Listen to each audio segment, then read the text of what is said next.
Amém, irmãos, bom dia. Vamos iniciar a leitura do alimento diário. A palavra profética é uma candeia que brilha nas trevas. Estamos aqui na semana 3, terça-feira. O título do dia é Filadélfia segue o Espírito. Amém. Então, aqui no início da leitura, ele relembra que nos capítulos 2 e 3 de Apocalipse retratam os 20 séculos de história da igreja. Então, nós temos ali a igreja em Éfeso, Esmirna, que sofreu muitas perseguições. Teve também Pérgamo, né? Foi nessa época de Pérgamo que uniram política e igreja, e aí deformou-se totalmente o modelo de igreja que havia até então, onde a partir dali os seus líderes começaram a se tornar clero, né? Então, tinham o poder e esses ministros faziam parte esses ministros do Estado que detinham muito poder e dinheiro e que tomavam decisões em relação à igreja. Em seguida veio a igreja em Tiatira, né, que levou a igreja ao fundo do poço. Ali a palavra de Deus foi calada e o ensinamento de Jezabel era o que prevalecia, né? Então, teve muita blasfêmia, muita distorção. A partir daí, o Senhor, em meio a essa situação, né, ele iniciou a restauração da igreja por meio de Sardes, né? Então, a igreja da Reforma começou ali por Sardes, trazendo a Bíblia aberta. Então, foi a partir daí que o papel impresso ele foi inventado e a Bíblia se tornou acessível a todos, né? Porém, Sardes ainda tinha conservado muitos dos seus vícios, né? Muitos dos seus vícios de tradição. E então, o Senhor não conseguiu restaurar a igreja em Sardes, né? E ele queria restaurar a igreja em Sardes para ela se tornar Filadélfia, para que ela fosse à altura de Filadélfia, né?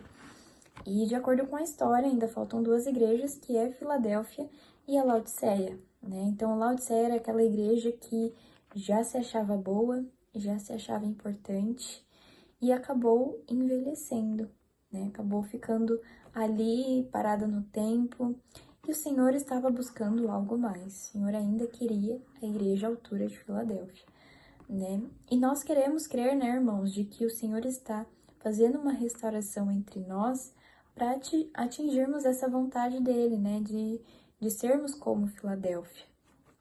E aí aqui na leitura traz, né, que desde o final ali do século XVIII já havia um grupo de pessoas que tinham um desejo de se livrarem dessa escravidão da hierarquia na igreja, né? Então, eles viam que esse sistema não era bíblico, e prejudicava o funcionamento dos membros do corpo de Cristo.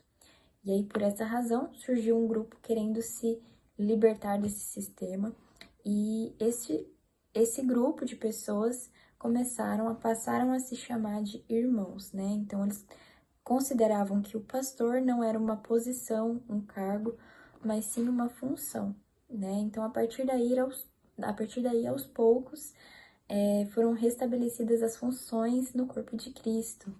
E aí, isso já era final do século XVIII, XIX, as coisas começaram a andar, mas a igreja ainda não estava e não está totalmente reconstituída, né, de lá para cá. Por isso o Senhor tem iniciado em nós uma nova etapa, né, irmãos? Ele tem focado muito na questão do Espírito ter liberdade para agir. Então, o Espírito, diferente de nós, ele não segue uma maneira ou uma lógica humana, né? Em Isaías 66:2 diz que o Senhor precisa daqueles que não se consideram capazes, mas que com o espírito humilde e arrependido amam e buscam a sua palavra. Então, é desses tais que a igreja em Filadélfia é constituída. E devemos ser como esses, né? Que não se considera capaz de algo ou bom o suficiente para fazer algo, né? Senhor Jesus, a igreja em Filadélfia é aquela que reconhece sua pouca força, porque sabe que o homem não consegue, mas que Deus é capaz. Então temos que ter sempre isso em mente, né, irmãos, de que nós não temos força e nós não somos capazes, mas Deus, por meio da sua palavra, é capaz, né? Então, é sempre estar voltando para isso, né? Para essa vontade do Senhor, né? O Senhor, ele busca homens que sejam instrumentos, que sejam canais pelos quais ele vai realmente conseguir fazer a sua obra. Que o Senhor possa nos usar e nos aperfeiçoar, né, irmãos? Senhor Jesus, um pouco mais à frente, na leitura, ele traz aqui, né, o versículo que é o João 3,8.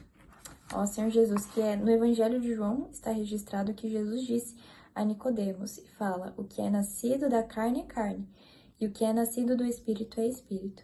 Não te admires de eu te dizer, importa-vos nascer de novo. O vento sopra onde quer, ouves a sua voz, mas não sabes de onde vem, nem para onde vai. Assim é todo que é nascido do Espírito. Então, cabe a nós, né, irmãos, não seguir mais a nossa lógica humana, sairmos também da lógica da letra e passarmos a seguir o Espírito. Então, a igreja em Filadélfia é essa que segue o Espírito, confia na palavra e que reconhece que não temos forças e que a nossa força vem realmente do Senhor e que a obra ela não é feita por nós, e sim pelo Espírito em nós. O Espírito tendo liberdade de agir em nós, né? Amém, irmãos? Espero que vocês tenham desfrutado comigo. Jesus é o Senhor.